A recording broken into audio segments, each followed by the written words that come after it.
When a ruler holds the universe together for thousands of years, his fall does more than end an empire, it tears open reality itself. When Leto II, the God Emperor, finally died, the galaxy didn't celebrate. It trembled. His death was not the end of a reign. It was the fracture point of human history. Welcome to Echoes of Dune, where we follow the Dune-lined path of humanity, from its first rise to its greatest collapse, and into the unknown that waited beyond the stars.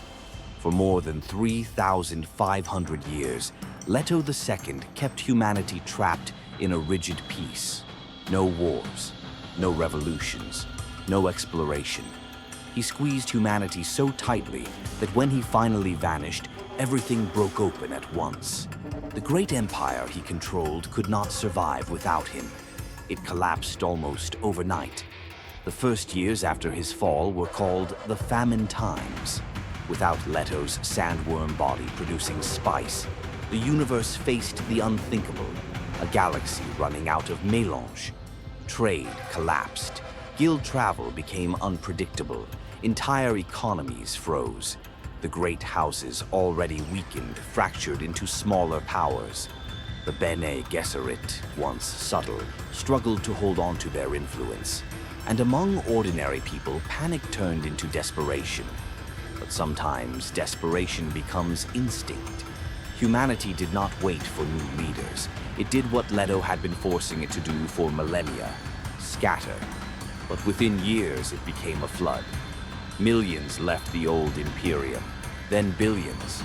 Families, soldiers, rebels, scientists, outcasts, all pushing into regions no one had ever mapped. They weren't just leaving planets, they were leaving history behind. Hook. When fear spreads faster than war, even an empire cannot hold its people. Out there, beyond the reach of the old Imperium, humanity changed. People adapted to strange worlds, new dangers, hostile conditions, and unknown cultures. Entire civilizations formed without the influence of great houses, Bene Gesserit laws, or guild control. Some became peaceful, some became extreme, some became predators. They grew stronger, faster, more adaptable than the humans who stayed behind because they had to. The scattering forced evolution at a pace the old galaxy had never seen. Meanwhile, the old Imperium struggled to rebuild itself. The Bene Gesserit gathered their forces, trying to restore order. The remaining houses fought among themselves, too weak to claim true power. And the guild, weakened by spice shortages, could no longer control the stars the way it once had. The center of human civilization was hollow, waiting for something or someone to fill the void. And then, they returned. Centuries after the scattering began, ships from the unknown regions came back into known space. But they did not return as refugees. They returned as conquerors. The most terrifying of them were the Honored Matres women, trained in extreme survival, hardened by wars no one in the old Imperium could imagine. They had escaped something in the depths of the galaxy, something powerful enough to chase them back. And in their fear, they brought destruction. They swept through system after system, crushing a resistance with brutal efficiency. Their methods were the opposite of the Bene Gesserit, where the sisterhood controlled through patience and influence. The Honored Matres ruled through domination and fear. Hook. The empire Leto died to protect now faced an enemy he never prepared it for.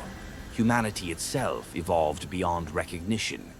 The Bene Gesserit quickly realized they were facing not just an enemy, but a mirror version of themselves shaped by survival instead of tradition. The conflict between the Bene Gesserit and the Honored Matres ignited a new age of warfare, one fought with politics, breeding, espionage, and raw power. It wasn't a war of armies, it was a war of philosophies. But beneath that conflict lay something far more threatening. The reason the Honored Matres had fled back to the old galaxy. Something had risen out there, something powerful enough to terrify even them. something capable of shaping face dancers, machines, and minds into weapons unlike anything the Imperium had ever seen.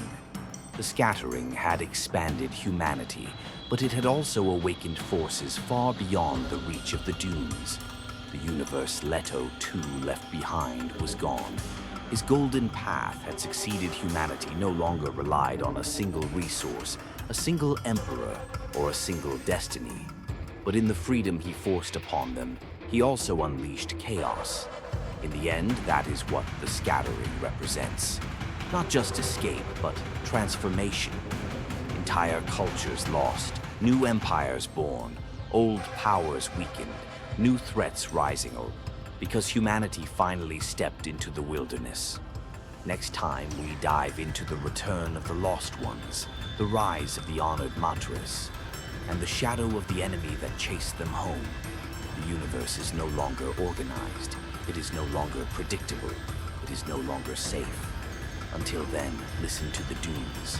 They remember the God Emperor, but they do not mow